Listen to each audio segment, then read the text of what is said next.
Punjabi radio USA ਸੁਣ ਰਹੇ ਸਾਰੇ ਹੀ ਮਾਣਯੋਗ ਅਤੇ ਸਤਿਕਾਰਤ ਸਰੋਤਿਆਂ ਨੂੰ ਪੰਜਾਬੀ ਰੇਡੀਓ USA ਦੀ ਟੀਮ ਅਤੇ ਮੇਰੇ ਰਾਜਕਨਵੀਰ ਸਿੰਘ ਵੱਲੋਂ ਆਪ ਜੀ ਨੂੰ ਬਹੁਤ ਹੀ ਪਿਆਰ ਸਤਿਕਾਰ ਸਹਿਤ ਦੋਨੋਂ ਹੱਥ ਜੋੜ ਕੇ ਨਿੱਕੀ ਜਿਹੀ ਸਤਿ ਸ੍ਰੀ ਅਕਾਲ ਸਭ ਨੂੰ ਜੀ ਆਇਆਂ ਨੂੰ ਆਖਦੇ ਹਾਂ। ਸੋਤੇ ਪ੍ਰੋਗਰਾਮ ਖਬਰ 'ਤੇ ਨਜ਼ਰ ਲੈ ਕੇ ਹਾਜ਼ਰ ਹੋ ਚੁੱਕੇ ਹਾਂ। ਸਾਡੇ ਅੱਜ ਦੇ ਪ੍ਰੋਗਰਾਮ ਦੇ ਵਿੱਚ ਸਾਡੇ ਨਾਲ ਜੁੜਦੇ ਨੇ ਪਟਿਆਲਾ ਸਟੂਡੀਓਜ਼ ਤੋਂ ਬਲਤੇਜ ਪੰਨੂ ਜੀ। ਬਲਤੇਜ ਪੰਨੂ ਜੀ, ਜੀ ਆਇਆਂ ਨੂੰ, ਸਤਿ ਸ੍ਰੀ ਅਕਾਲ ਜੀ। ਸਤਿ ਸ਼੍ਰੀ ਅਕਾਲ ਜੀ, ਧੰਨਵਾਦ ਜੀ, ਬਹੁਤ ਮਿਹਰਬਾਨੀ। ਸਾਡੇ ਅੱਜ ਦੇ ਪ੍ਰੋਗਰਾਮ ਖਬਰ 'ਤੇ ਨਜ਼ਰ ਆ ਉਸ ਨੂੰ ਸਪਾਂਸਰ ਕੀਤਾ ਹੈ ਖਾਲਸਾ ਇੰਸ਼ੋਰੈਂਸ ਏਜੰਸੀ ਵਾਲੇ, ਜਿਨ੍ਹਾਂ ਦਾ ਫ਼ੋਨ ਨੰਬਰ 408-272-2500। ਇਹਨਾਂ ਦੇ ਕੋਲੋਂ ਤੁਸੀਂ ਹਰ ਤਰ੍ਹਾਂ ਦੀ ਇੰਸ਼ੋਰੈਂਸ ਕਰਵਾ ਸਕਦੇ ਹੋ। ਇਸ ਦੇ ਨਾਲ ਚਰਨਜੀਤ ਸਿੰਘ ਜੀ, ਮੰਜ਼ਲ ਭਰਾ ਦਲੀਪ ਸਿੰਘ, ਅਵਤਾਰ ਸਿੰਘ, ਰਜਿੰਦਰ ਕੌਰ ਜੀ, ਰਜਿੰਦਰ ਕੁਮਾਰ ਜੀ, ਹਰਕੇਵਲ ਸਿੰਘ, ਰਵਿੰਦਰ ਕੌਰ ਅਟਵਾਲ, ਗੁਰਦੀਪ ਸਿੰਘ ਵਿਰਦੀ ਅਤੇ ਗੁਰਜੀਤ ਸਿੰਘ ਝਾਂਪੁਰ ਜੀ। ਅਸੀਂ ਇਹਨਾਂ ਦਾ ਧੰਨਵਾਦ ਕਰਦੇ ਹਾਂ। ਜੇ ਤੁਸੀਂ ਜਾਂ ਕੋਈ ਹੋਰ ਕਾਰੋਬਾਰ ਇਸ ਪ੍ਰੋਗਰਾਮ ਨੂੰ ਸਪਾਂਸਰ ਕਰਨਾ ਚਾਹੁੰਦੇ ਹੋ, ਉਸ ਦੇ ਲਈ ਸੰਪਰਕ ਕਰ ਸਕਦੇ ਹੋ।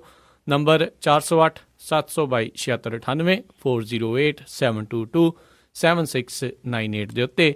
ਅਤੇ ਆਪਣੇ ਪ੍ਰੋਗਰਾਮ ਨੂੰ ਸ਼ੁਰੂ ਕਰਨ ਤੋਂ ਪਹਿਲਾਂ ਆਪਣੇ ਜਿਹੜੇ ਵੀ ਕੈਨੇਡਾ ਦੇ ਸਰੋਤੇ ਉਹਨਾਂ ਦੇ ਲਈ ਨੰਬਰ ਜਿਹੜੇ ਦੱਸ ਦਈਏ। ਤੁਸੀਂ ਉੱਥੇ ਹੁਣ ਕੈਨੇਡਾ 'ਚ ਉੱਥੋਂ ਲੋਕਲ ਨੰਬਰ 'ਤੇ ਡਾਇਲ ਕਰਕੇ ਵੀ ਪ੍ਰੋਗਰਾਮਾਂ ਨੂੰ ਸੁਣ ਸਕਦੇ ਹੋ। ਟੋਰੰਟੋ ਦੇ ਲਈ ਨੰਬਰ ਆ 647-957-9633।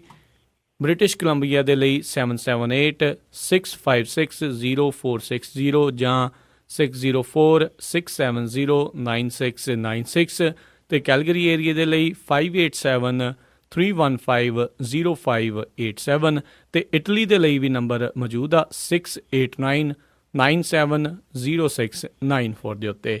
ਅਤੇ ਬਲਤੇਜ ਪੰਨੂ ਜੀ, ਹੁਣ ਆਪਾਂ ਆਪਣੀ ਖਬਰਾਂ ਦੀ ਜਿਹੜੀ ਆ ਸ਼ੁਰੂਆਤ ਕਰਦੇ ਹਾਂ, ਗੱਲਬਾਤ ਸ਼ੁਰੂ ਕਰਦੇ ਹਾਂ। ED ਦੇ ਅਧਿਕਾਰੀ ਜਿਨ੍ਹਾਂ ਦੀ ਤਬਾਦਲਾ ਕੋਲਕਾਤਾ ਦੇ ਵਿੱਚ ਕਰ ਦਿੱਤਾ ਗਿਆ ਸੀ, ਉਹਨਾਂ ਦੇ ਤਬਾਦਲੇ ਦੇ ਉੱਤੇ ਜਿਹੜੀ ਆ ਰੋਕ ਆ ਉਹ ਲਾ ਦਿੱਤੀ ਗਈ ਆ।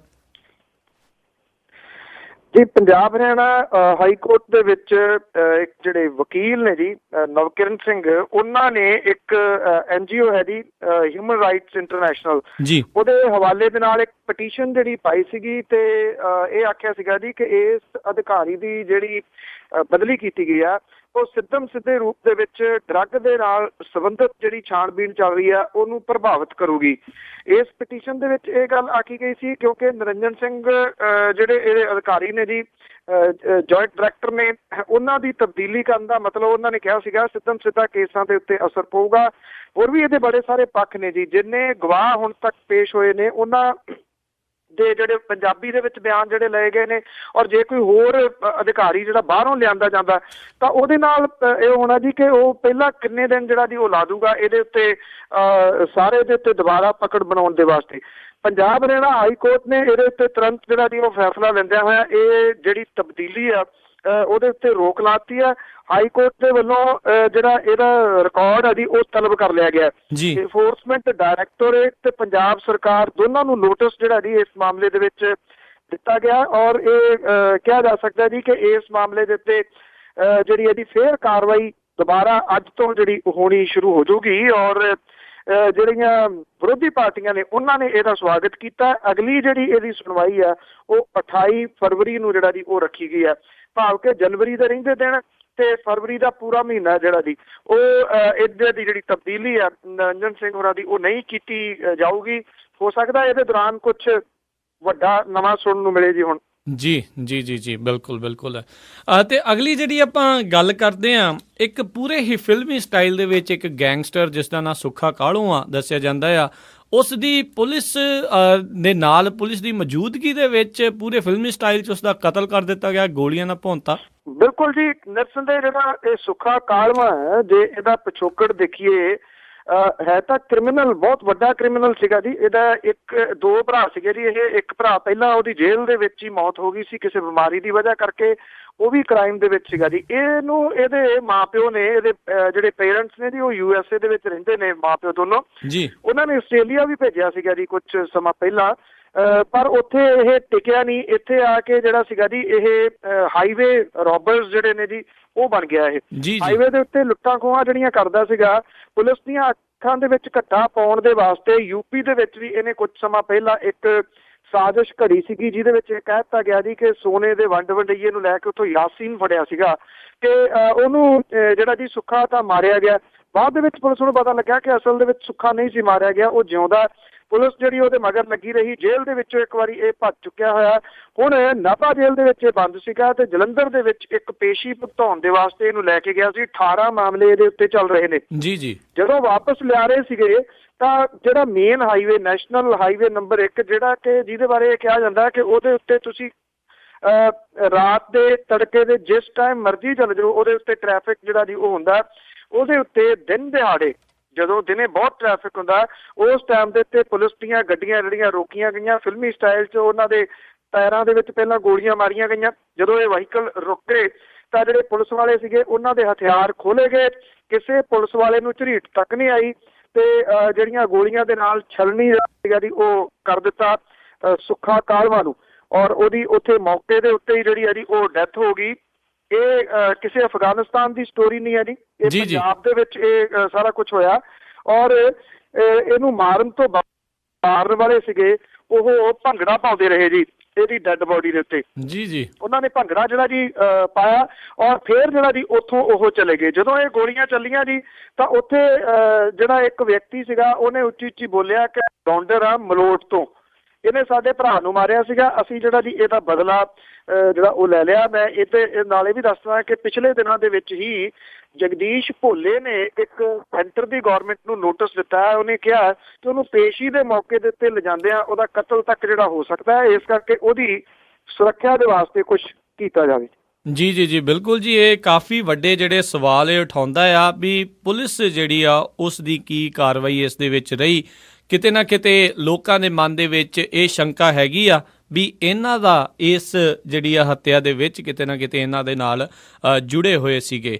ਅਤੇ ਨਾਲ ਹੀ ਆਪਾਂ ਜੇ ਇੱਦਾਂ ਦੀ ਗੱਲ ਕਰੀਏ ਜਿੱਦਾਂ ਤੁਸੀਂ ਜਗਦੀਸ਼ ਭੋਲੇ ਦੀ ਗੱਲ ਕੀਤੀ ਹੈ, ਅਤੇ ਉਹ ਵਕੀਲ ਦੀ ਵੀ ਜੇ ਆਪਾਂ ਗੱਲ ਕਰੀਏ ਅਤੇ ਉਸ ਵੀਡੀਓਗ੍ਰਾਫਰ ਦੀ ਵੀ ਜੇ ਗੱਲ ਕਰੀਏ ਜਿਸ ਨੇ ਉਸ ਕੁੜੀ ਨੂੰ ਜਿਹੜੇ ਕੁੱਟਦੇ ਹੋਏ ਪੁਲਿਸ ਵਾਲੇ ਨੇ ਜਿਹੜਾ ਕੁੱਟਿਆ ਸੀ ਉਸ ਦੀ ਵੀਡੀਓ ਬਣਾਈ ਸੀ, ਉਸ ਨੂੰ ਲਗਾਤਾਰ ਜਿਹੜਾ ਜੀ ਪਰੇਸ਼ਾਨ ਕੀਤਾ ਜਾ ਰਿਹਾ, ਅਜੇ ਵੀ ਤੰਗ ਕੀਤਾ ਜਾ ਰਿਹਾ ਆ।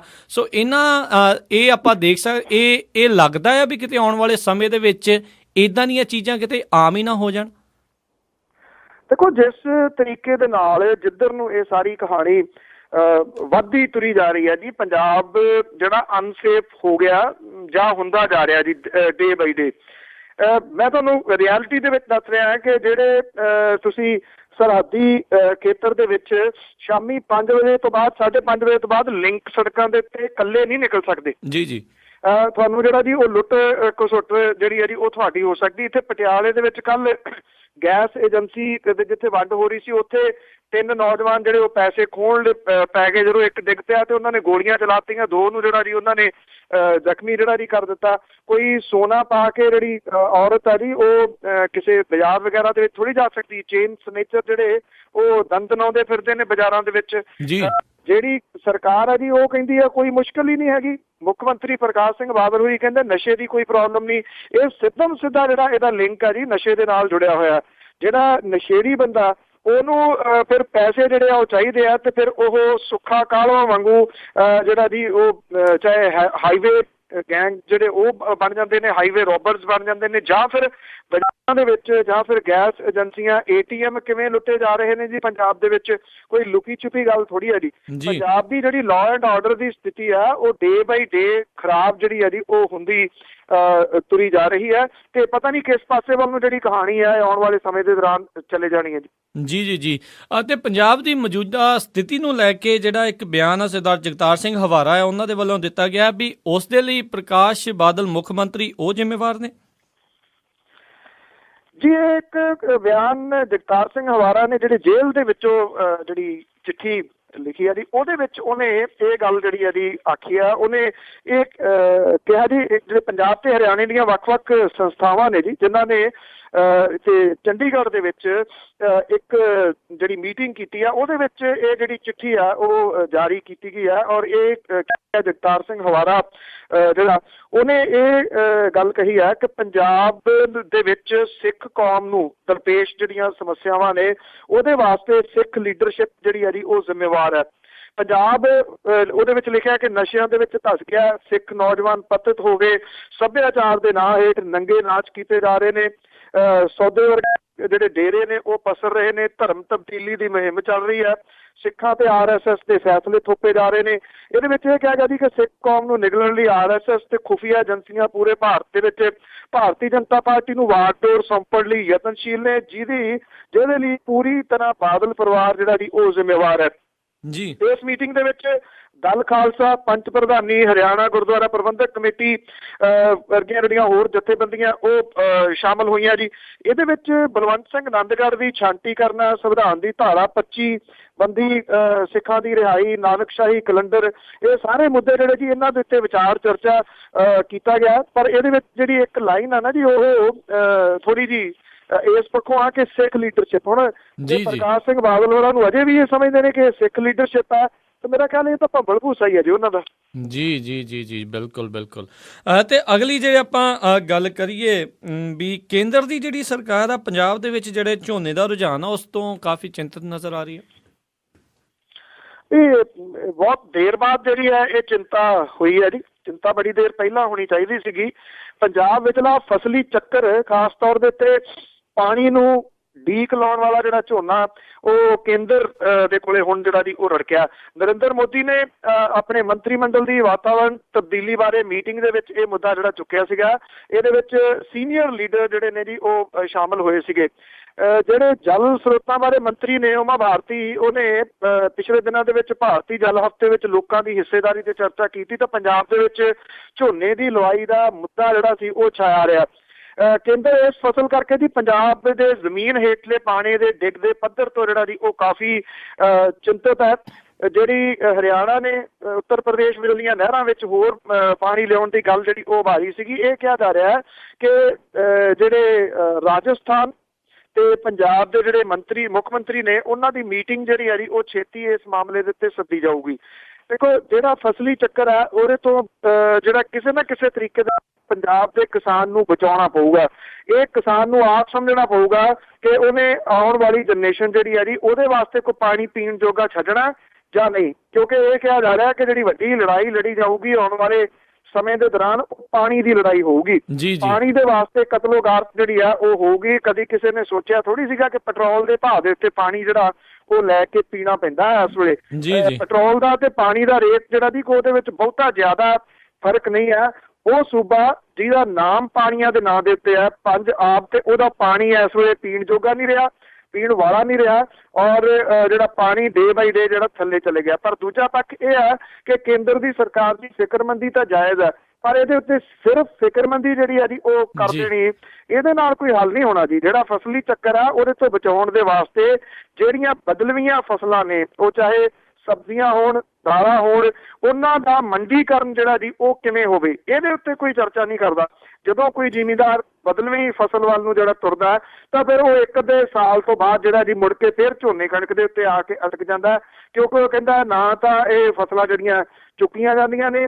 ਦੂਜੀ ਗੱਲ, ਜਿਹੜਾ ਪੰਜਾਬ ਦਾ ਜ਼ਿਮੀਂਦਾਰ ਹੈ ਉਹਦਾ ਜਿਹੜੀ ਨਵੀਂ ਜਨਰੇਸ਼ਨ ਆ ਜੀ ਉਹ ਮਿਹਨਤ ਕਰਨ ਦੇ ਵਾਸਤੇ ਨਹੀਂ ਹੈ। ਉਹ ਤਾਂ ਮੋਬਾਇਲ ਦੇ ਉੱਤੇ ਮੋਟਰ ਚਲਾਉਣ ਵਾਲੇ ਜਿਹੜੇ ਨਾ ਜੀ ਉਹ ਪ੍ਰੋਗਰਾਮ ਘੜਦੀ ਫਿਰਦੀ ਹੈ ਕਿ ਘਰੇ ਬਹਿ ਕੇ ਮੋਬਾਇਲ ਤੋਂ ਮੋਟਰ ਚਲਾ ਲਈ ਜਾਵੇ ਤੇ ਮੋਬਾਇਲ ਤੋਂ ਹੀ ਬੰਦ ਕਰ ਦਿੱਤੀ ਜਾਵੇ। ਜੀ ਵੀ ਉੱਥੇ ਵੀ ਨਾ ਜਾਣਾ ਪਵੇ। ਤੇ ਅਗਲੀ ਜੇ ਆਪਾਂ ਗੱਲ ਕਰਦੇ ਹਾਂ, ਜਿਹੜੀ ਇਸ ਟਾਈਮ ਸ਼੍ਰੋਮਣੀ ਗੁਰਦੁਆਰਾ ਪ੍ਰਬੰਧਕ ਕਮੇਟੀ ਆ, ਉਹਨਾਂ ਨੇ ਇਹ ਦੱਸਿਆ ਵੀ ਜਿਹੜੇ ਤਖਤਾਂ ਦੇ ਜਥੇਦਾਰਾਂ ਦੀ ਜਿਹੜੀ ਆ ਉਮਰ ਹੱਦ ਆ ਉਹ ਤੈਅ ਕਰਨ ਦੇ ਲਈ ਜਿਹੜੀ ਕਮੇਟੀ ਆ ਉਸ ਦਾ ਗਠਨ ਕੀਤਾ ਜਾ ਰਿਹਾ ਆ। ਇਹ ਕਿੱਥੋਂ ਤੱਕ ਜਾਇਜ਼ ਲੱਗ ਰਹੀ ਹੈ ਗੱਲ? ਸ਼੍ਰੋਮਣੀ ਗੁਰਦੁਆਰਾ ਪ੍ਰਬੰਧਕ ਕਮੇਟੀ ਦੇ ਪ੍ਰਧਾਨ ਅਵਤਾਰ ਸਿੰਘ ਮੱਕੜ ਹੋਰਾਂ ਨੇ ਤਖਤਾਂ ਦੇ ਜਥੇਦਾਰਾਂ ਦੀ ਉਮਰ ਹੱਦ ਤੈਅ ਕਰਨ ਤੇ ਹੱਦਾਂ ਕਰਨ ਸੰਬੰਧੀ ਜਿਹੜੀ ਜੀ ਵਿਦਵਾਨਾਂ ਦੇ ਤੇ ਇੱਕ 5 ਮੈਂਬਰੀ ਕਮੇਟੀ ਦਾ ਗਠਨ ਜਿਹੜਾ ਜੀ ਉਹ ਕਰ ਦਿੱਤਾ। ਸ਼੍ਰੋਮਣੀ ਕਮੇਟੀ ਦੀ ਅੰਤਰਿਮ ਕਮੇਟੀ ਦੀ 17 ਜਨਵਰੀ ਨੂੰ ਹੋਈ ਮੀਟਿੰਗ ਦੇ ਵਿੱਚ ਨਿਯਮ ਬਣਾਉਣ ਦਾ ਫੈਸਲਾ ਜਿਹੜਾ ਉਹ ਲਿਆ ਗਿਆ ਸੀਗਾ। ਪੰਥਕ ਜਥੇਬੰਦੀਆਂ ਜਿਹੜੀਆਂ ਉਹ ਇਸ ਚੀਜ਼ ਦੀ ਮੰਗ ਕਰਦੀਆਂ ਰਹੀਆਂ ਨੇ ਕਿ ਤਖਤਾਂ ਦੇ ਜਥੇਦਾਰਾਂ ਨੂੰ ਲਾਉਣ, ਹਟਾਉਣ, ਉਹਨਾਂ ਦੀ ਉਮਰ ਹੱਦ ਤੈਅ ਕਰਨ ਤੇ ਉਹਨਾਂ ਦੇ ਅਧਿਕਾਰ ਖੇਤਰ ਬਾਰੇ ਨਿਯਮ ਜਿਹੜੇ ਨੇ ਉਹ ਬਣਾਏ ਜਾਣ।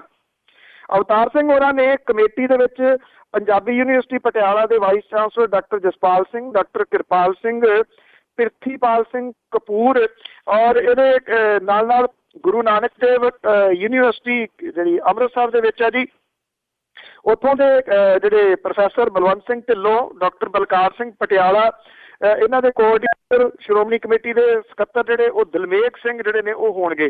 ਹੁਣ ਸਵਾਲ ਤਾਂ ਇਹਦੇ ਉੱਤੇ, ਇਸ ਕਮੇਟੀ ਦੇ ਉੱਤੇ ਵੀ ਜਿਹੜੇ ਨਾ ਜੀ ਉਹ ਉੱਠਣੇ ਸ਼ੁਰੂ ਹੋ ਗਏ ਕਿ ਇਹ ਕਮੇਟੀ ਜਿਹੜੀ ਆ ਉਹ ਕਿਵੇਂ ਤੈਅ ਕਰੂਗੀ ਕਿ ਹੱਦਬੰਦੀ ਜਿਹੜੀ ਆ ਜੀ ਜਾਂ ਜਿਹੜੀ ਉਹ ਕੀ ਹੁੰਦੀ ਹੈ। ਕਿਉਂਕਿ ਇੱਕ ਗੱਲ ਇਸ ਕਮੇਟੀ ਦੇ ਗਠਨ ਤੋਂ ਬਾਅਦ ਤਾਂ ਇਹ ਲੱਗਦੀ ਹੈ ਨਾ ਕਿ ਸ਼੍ਰੋਮਣੀ ਗੁਰਦੁਆਰਾ ਪ੍ਰਬੰਧਕ ਕਮੇਟੀ ਇਹੀ ਗੱਲ ਜਿਹੜੀ ਹੈ ਜੀ ਕਹਿਣ ਦੀ, ਦੱਸਣ ਦੀ ਕੋਸ਼ਿਸ਼ ਕਰ ਰਹੀ ਹੈ ਕਿ ਜਥੇਦਾਰਾਂ ਨੂੰ ਲਾਉਣਾ ਹਟਾਉਣਾ ਉਹਦੇ ਅਧਿਕਾਰ ਖੇਤਰ ਦੇ ਵਿੱਚ ਹੈ। ਜੀ ਜੀ ਜੀ, ਇਉਂ ਲੱਗਦਾ ਜੀ ਕਿ ਜਿਵੇਂ ਇਹ ਗ੍ਰੰਥੀ ਰੱਖਣੇ ਹੋਣ, ਜਥੇਦਾਰ ਜਿਹੜੇ ਨੇ ਉਹ ਨਾ ਰੱਖਣੇ ਹੋਣ। ਤੇ ਵੈਸੇ ਬਣਾ ਤਾਂ ਤਕਰੀਬਨ ਗ੍ਰੰਥੀ ਦਿੱਤੇ ਗਏ ਨੇ ਨਾ ਜੀ, ਜੋ ਕੁਝ ਅਕਾਲੀ ਦਲ ਦੇ ਵੱਲੋਂ ਕਿਹਾ ਜਾਂਦਾ ਉਹੀ ਕੁਝ ਹੁੰਦਾ। ਬਲਵੰਤ ਸਿੰਘ ਆਨੰਦਗੜ੍ਹ ਦਾ ਹੁਣੇ ਹਸ਼ਰ ਜਿਹੜਾ ਸਾਰੇ ਦੇਖ ਕੇ ਹਟੇ ਨੇ ਜੀ। ਉਦੋਂ ਬਾਅਦ ਕੀ ਕੁਝ ਹੋ ਗਿਆ ਜੀ? ਕੁਝ ਵੀ ਨਹੀਂ ਇਸ ਮਾਮਲੇ ਦੇ ਉੱਤੇ ਜਿਹੜਾ ਹੋਇਆ, ਤੇ ਨਾ ਕੋਈ ਹੋਣ ਦੀ ਜਿਹੜੀ ਹੈ ਜੀ ਬਹੁਤ ਵੱਡੀ ਆਸ ਹੈ। ਹਾਂ, ਕਮੇਟੀ ਜਿਹੜੀ ਹੈ ਜੀ ਉਹ ਬਣਾ ਦਿੱਤੀ ਗਈ ਆ।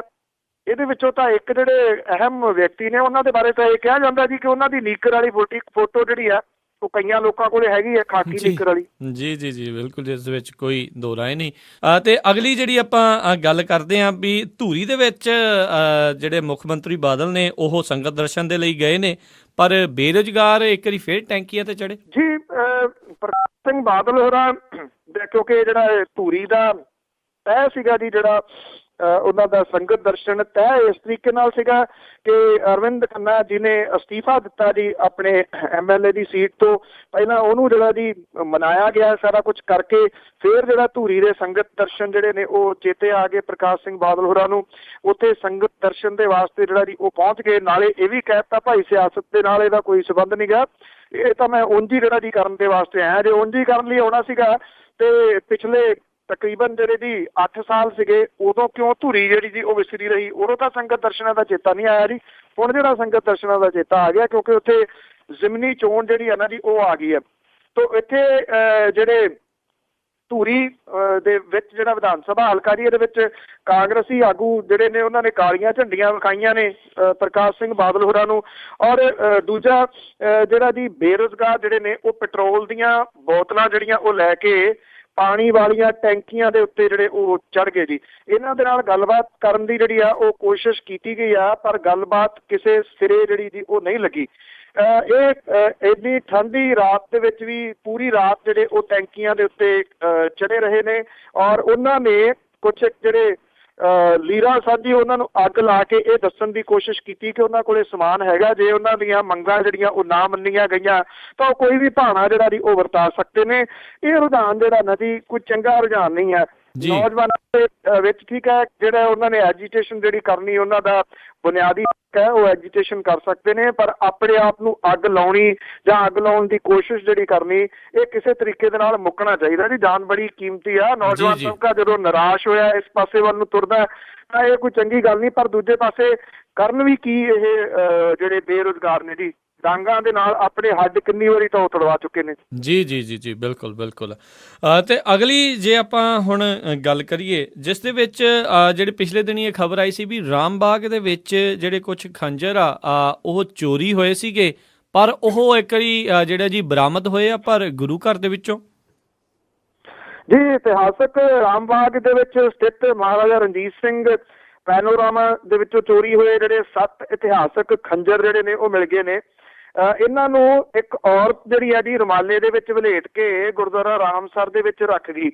ਇਹ ਖੰਜਰ 11 ਜਨਵਰੀ ਨੂੰ ਪੈਨੋਰਾਮਾ ਵਿੱਚੋਂ ਚੋਰੀ ਹੋਏ ਸੀਗੇ। ਇਹ ਸਿੱਖ ਰਾਜ ਦੇ ਨਾਲ ਸੰਬੰਧਿਤ ਨੇ, ਜਿਹੜੇ ਕਿ ਸਿੱਖ ਜਰਨੈਲਾਂ ਦੇ ਵੱਲੋਂ ਵਰਤੇ ਗਏ ਸੀਗੇ। ਇਹਨਾਂ ਖੰਜਰਾਂ ਦੀਆਂ ਹੱਥੀਆਂ ਹਾਥੀ ਦੰਦ ਦੀਆਂ ਬਣੀਆਂ ਹੋਈਆਂ ਨੇ। ਇਹਨਾਂ ਦੀ ਲੰਬਾਈ 1 ਫੁੱਟ ਤੋਂ ਵੱਧ ਹੈ ਜੀ, ਔਰ ਇਹਦਾ ਡਿਜ਼ਾਈਨ ਜਿਹੜਾ ਮੁਗਲ ਕਾਲ ਦੇ ਨਾਲ ਸੰਬੰਧਿਤ ਹੈ।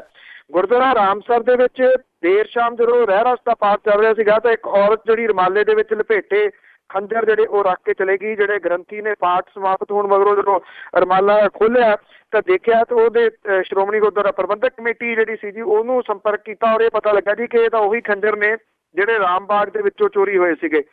ਸ਼ਾਇਦ ਕਿਤੇ ਨਾ ਕਿਤੇ ਇਉਂ ਲੱਗਦਾ ਜੀ ਕਿ ਜਿਹੜਾ ਕੋਈ ਉਹਦਾ ਮੁੰਡਾ ਜਾਂ ਕੋਈ ਰਿਸ਼ਤੇਦਾਰ ਜਿਹੜਾ ਚੋਰੀ ਕਰ ਲਿਆ ਸੀਗਾ, ਉਹ ਔਰਤ ਨੇ ਜਿਹੜਾ ਜੀ ਉਹਨੂੰ ਸਮਝਾ ਬੁਝਾ ਕੇ ਜਾਂ ਜਿੱਥੇ ਘਰ ਉਹਨੇ ਰੱਖੇ ਹੋਏ ਸੀਗੇ ਉੱਥੋਂ ਜਿਹੜਾ ਜੀ ਉਹ ਰੱਖ ਕੇ ਉਹ ਆਪਣੀ ਜ਼ਿੰਮੇਵਾਰੀ ਜਿਹੜੀ ਹੈ ਜੀ, ਸ਼ਾਇਦ ਮਾਂ ਦੀ ਜ਼ਿੰਮੇਵਾਰੀ ਜਿਹੜੀ ਆ ਉਹ ਨਿਭਾ ਕੇ ਚਲੇਗੀ। ਪਰ ਦੂਜੇ ਪਾਸੇ ਸਵਾਲੀਆ ਚਿੰਨ੍ਹ ਜਿਹੜੇ ਨੇ ਇਹਨਾਂ ਦੀ ਉਹ ਇਸ ਪੱਖੋਂ ਖੜੇ ਨੇ ਕਿ ਇਹਨਾਂ ਦੀ ਸਿਕਿਉਰਿਟੀ ਦੇ ਵਾਸਤੇ ਜਿਹੜੇ CCTV ਕੈਮਰੇ ਤੱਕ ਲਾਏ ਗਏ ਸੀ ਉਹ ਵਰਕ ਨਹੀਂ ਕਰਦੇ ਜੀ। ਇੱਦਾਂ ਦੀਆਂ ਜਿਹੜੀਆਂ ਦੁਰਲੱਭ ਚੀਜ਼ਾਂ ਨੇ ਜੀ ਉਹਨਾਂ ਨੂੰ ਸੰਭਾਲਣ ਦੇ ਵਾਸਤੇ ਕੋਈ ਯਤਨ ਜਿਹੜਾ ਜੀ ਉਹ ਨਹੀਂ ਹੋ ਰਿਹਾ। ਫਿਰ ਵੀ ਇਸ ਪੱਖੋਂ ਚਾਹੀਦਾ ਜੀ ਕਿ ਇਤਿਹਾਸਕ ਇਹ ਚੀਜ਼ਾਂ ਨੇ, ਜਿਹੜੀ ਰਾਖੀ ਆ ਉਹ ਔਰਤ ਕੋਈ ਸਿਆਣੀ ਹੋਊਗੀ ਜੀ ਜਿਹੜੀ ਸਮਝਾ ਗਈ, ਨਹੀਂ ਤਾਂ ਅਦਰਵਾਈਜ਼ ਜਿਹੋ ਜਿਹਾ ਟਾਈਮ ਚੱਲ ਰਿਹਾ ਜੀ ਕੋਈ ਰੁਪਈਆ ਨਹੀਂ ਮੋੜਦਾ ਜੀ। ਜੀ ਜੀ ਜੀ ਬਿਲਕੁਲ ਜੀ ਬਿਲਕੁਲ, ਰੁਪਈਆਂ ਪਿੱਛੇ ਲੋਕੀ ਇੱਕ ਦੂਜੇ ਨੂੰ ਮਾਰੀ ਜਾ ਰਹੇ ਆ, ਮੋੜਨ ਦੀ ਤਾਂ ਗੱਲ ਹੀ ਦੂਰ ਆ। ਅਗਲੀ ਜਿਹੜੀ ਆਪਾਂ ਗੱਲ ਕਰਕੇ ਹਟੇ ਧੂਰੀ ਦੇ ਬਾਰੇ, ਤਾਂ ਉਸੇ ਹੀ ਸੀਟ ਨੂੰ ਜੇ ਆਪਾਂ ਲਈਏ ਵੀ ਜਿਹੜੀ ਜਿਮਣੀ ਚੋਣ ਹੋਵੇਗੀ ਕਾਂਗਰਸ, ਅਕਾਲੀ ਦਲ ਤੇ ਆਮ ਆਦਮੀ ਪਾਰਟੀ ਦੇ ਲਈ ਕਾਫੀ ਕਹਿ ਸਕਦੇ ਚੁਣੌਤੀਪੂਰਨ ਹੋਵੇਗੀ, ਤੇ ਵਿਧਾਨ ਸਭਾ ਚੋਣਾਂ ਦੇ ਵਿੱਚ ਕਿਸ ਪਾਸੇ ਨੂੰ ਪਲੜਾ ਪੈ ਸਕਦਾ ਆ, ਉਸ ਦਾ ਕੋਈ ਇਸ ਦੇ ਵਿੱਚ ਆਪਾਂ ਸਮੀਕਰਨ ਲਾ ਸਕਾਂਗੇ?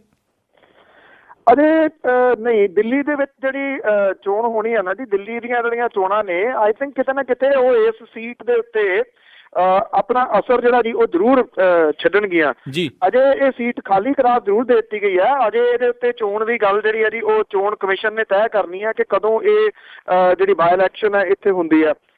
ਅਕਾਲੀ ਦਲ ਦੇ ਕੋਲੇ 58 ਸੀਟਾਂ ਨੇ ਜੀ। ਜੇ ਇਹ ਸੀਟ ਉਹਨੂੰ ਮਿਲ ਜਾਂਦੀ ਹੈ, 59 ਹੋ ਜਾਂਦੀਆਂ ਨੇ, ਉਹ ਆਪਣੇ ਪੈਰਾਂ ਸਿਰ ਹੋ ਜਾਊਗਾ। ਫਿਰ ਉਹਨੂੰ BJP ਦੀਆਂ ਫੌੜੀਆਂ ਦੀ ਜ਼ਰੂਰਤ ਨਹੀਂ ਹੈ ਜੀ ਜੀ। BJP ਜਿਹਨੇ ਕਿ ਗੁੱਠੇ ਲਾਤਾ ਜੀ ਦਿੱਲੀ ਦੇ ਵਿੱਚ ਅਕਾਲੀ ਦਲ ਨੂੰ, ਇੱਕ ਸੀਟ ਦੇ ਉੱਤੇ ਉਹਨੇ ਤੱਕੜੀ ਤੋਂ ਜਿਹੜੀ ਹੈ ਜੀ ਚੋਣ ਲੜਨ ਦੀ ਇਜਾਜ਼ਤ ਦਿੱਤੀ ਹੈ, ਤੇ 3 ਕਮਲ ਦੇ ਪੁੱਲ ਤੋਂ।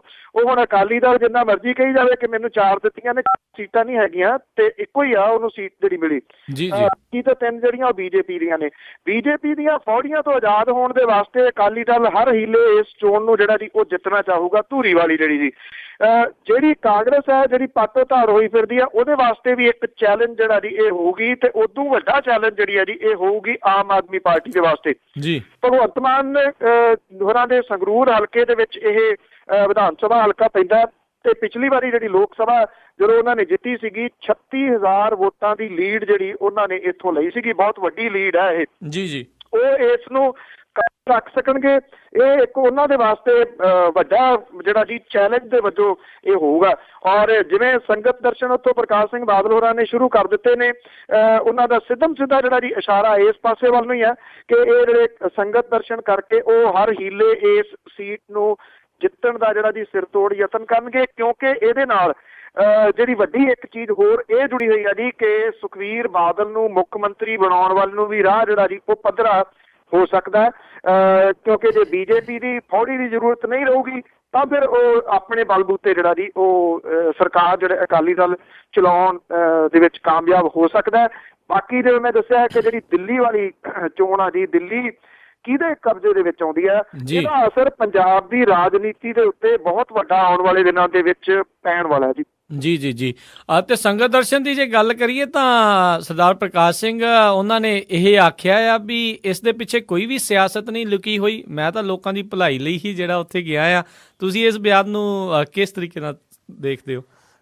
ਮੈਂ ਤਾਂ ਕਹਿੰਦੀ ਜਿਵੇਂ 8 ਸਾਲ ਜਿਹੜੀ ਹੈ ਜੀ ਉਹ ਲੋਕਾਂ ਦੀ ਭਲਾਈ ਨਹੀਂ ਉਹਨਾਂ ਨੂੰ ਦਿਸੀ ਇਸ ਖੇਤਰ ਦੇ ਵਿੱਚ ਜੀ।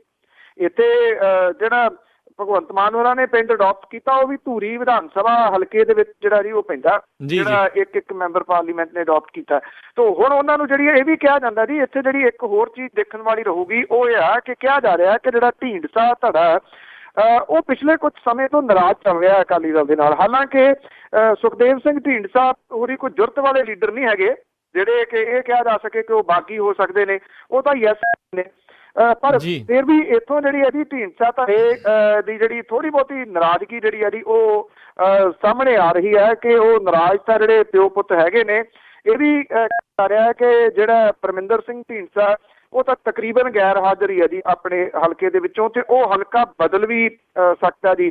ਜਿਹੜੀਆਂ ਅਗਲੀਆਂ ਵਿਧਾਨ ਸਭਾ ਦੀਆਂ ਚੋਣਾਂ ਹੋਣਗੀਆਂ ਕਿਤੇ ਨਾ ਕਿਤੇ ਅੰਦਰ ਖਾਤੇ ਰਜਿੰਦਰ ਕੌਰ ਭੱਟਲ ਹੋਰਾਂ ਦੇ ਨਾਲ ਕੋਈ ਗਿੱਟ ਮਿੱਟ ਜਿਹੜੀ ਹੈ ਜੀ ਉਹ ਹੋਈ ਲੱਗਦੀ ਹੈ। ਢੀਂਡਸਾ ਉੱਧਰ ਜਾ ਸਕਦਾ ਤੇ ਉਹ ਉੱਧਰ ਆ ਸਕਦੇ ਨੇ ਜੀ ਜੀ ਜੀ ਜੀ ਜੀ। ਇਹ ਵੀ ਜਿਹੜਾ ਜੀ ਦੇਖਣ ਵਾਲੀ ਗੱਲ ਰਹੇਗੀ।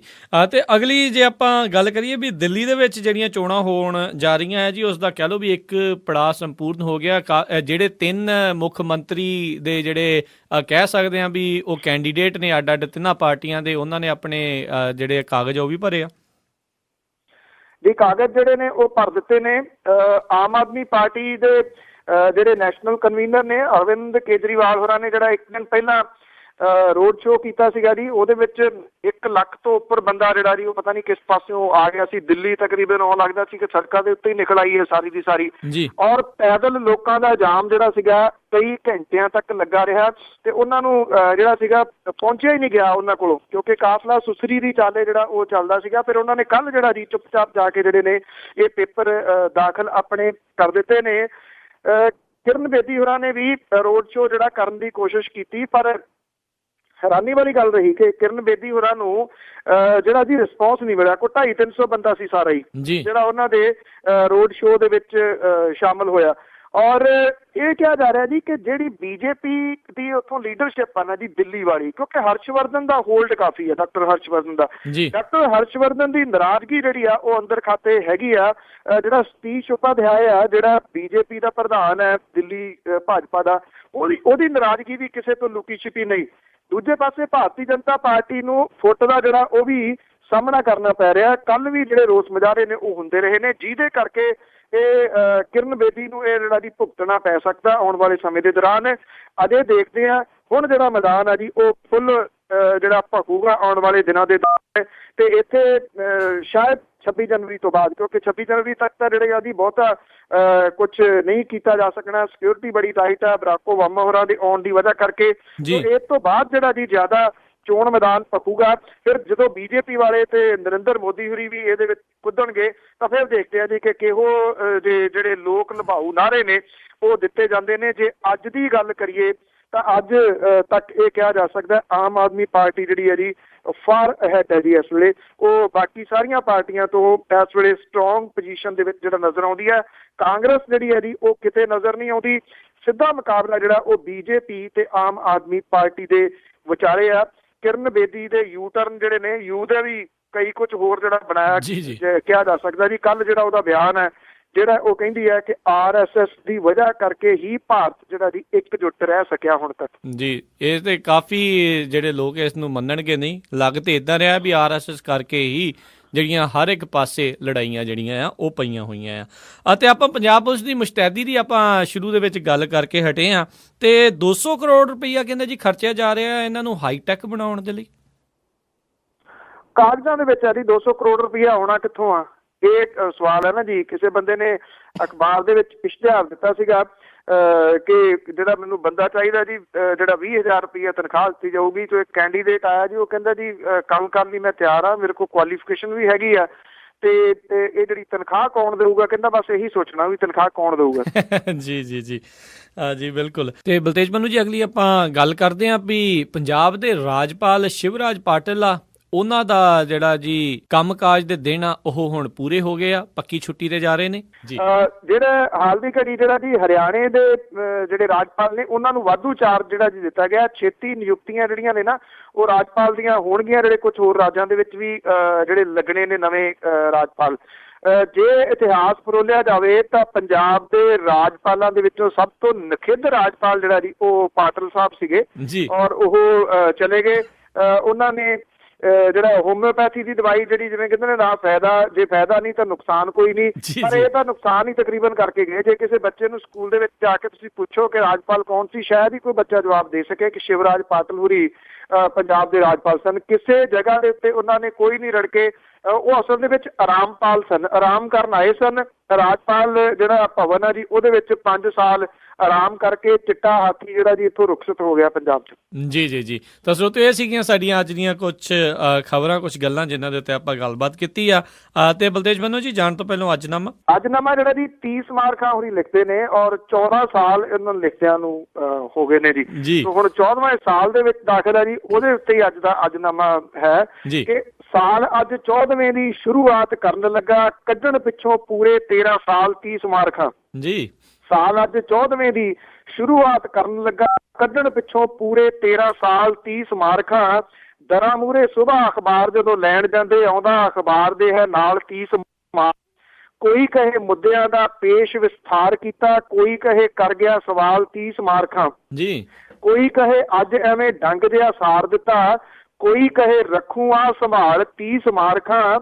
ਕੋਈ ਕਹਿੰਦਾ ਬੋਲੀ ਵਿੱਚ ਰਤਾ ਨਰਮਾਈ ਰੱਖੀ, ਕੋਈ ਕਹਿੰਦਾ ਢੋਲ ਜਾਈ ਕੁੱਟੀ 30 ਮਾਰਖਾਂ ਜੀ, ਕੋਈ ਕਹਿੰਦਾ ਬੋਲੀ ਵਿੱਚ ਰਤਾ ਨਰਮਾਈ ਰੱਖੀ, ਕੋਈ ਕਹਿੰਦਾ ਢੋਲ ਜਾਈ ਕੁੱਟੀ 30 ਮਾਰਖਾਂ। ਇੱਕ ਗੱਲ ਪੱਕੀ ਜਿਹੜੀ ਸਾਰੇ ਲੋਕ ਮੰਨ ਲੈਂਦੇ, ਕਰਦਾ ਨਹੀਂ ਕਦੀ ਕੋਈ ਛੁੱਟੀ 30 ਮਾਰਖਾਂ। ਜੀ ਜੀ ਜੀ ਜੀ, ਬਹੁਤ ਬਹੁਤ ਤੁਹਾਡਾ ਧੰਨਵਾਦ। ਤੇ ਆਉਣ ਵਾਲੇ ਸਮੇਂ ਦੇ ਵਿੱਚ ਵੀ ਇੱਦਾਂ ਹੀ 30 ਮਾਰਖਾਂ ਦੇ ਅੱਜ ਨਾਮੇ ਦੀ ਉਡੀਕ ਜਿਹੜੀ ਜੀ ਰੱਖਾਂਗੇ। ਤੇ ਅਗਲੇ ਬੁਲੇਟਿਨ ਤੱਕ ਲਈ ਤੁਹਾਡਾ ਬਹੁਤ ਬਹੁਤ ਧੰਨਵਾਦ। ਸਤਿ ਸ੍ਰੀ ਅਕਾਲ।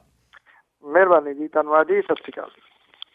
ਸੋ ਤੁਸੀਂ ਸੁਣ ਰਹੇ ਸੀ ਜੀ ਆਪਾਂ ਅੱਜ ਦਾ ਇਹ ਪ੍ਰੋਗਰਾਮ ਖਬਰ ਤੇ ਨਜ਼ਰ। ਇੱਥੇ ਹੀ ਅੱਜ ਦਾ ਪ੍ਰੋਗਰਾਮ ਹੁਣ ਸਮਾਪਤ ਹੁੰਦਾ ਆ। ਅਗਲੇ ਬੁਲੇਟਿਨ ਤੱਕ ਲਈ ਮੈਨੂੰ ਵੀ ਇਜਾਜ਼ਤ ਦਿਓ। ਮੇਰੇ ਵੱਲੋਂ ਵੀ ਆਪ ਜੀ ਨੂੰ ਬਹੁਤ ਪਿਆਰ ਸਤਿਕਾਰ ਸਹਿਤ ਦੋਨੋਂ ਹੱਥ ਜੋੜ ਕੇ ਨਿੱਘੀ ਜਿਹੀ ਸਤਿ ਸ੍ਰੀ ਅਕਾਲ। ਜਿੰਦੇ ਵਾਸਤੇ ਰਹੋ, ਹੱਸਦੇ ਖੇਲਦੇ ਰਹੋ ਤੇ ਸੁਣਦੇ ਰਹੋ ਪੰਜਾਬੀ ਰੇਡੀਓ USA।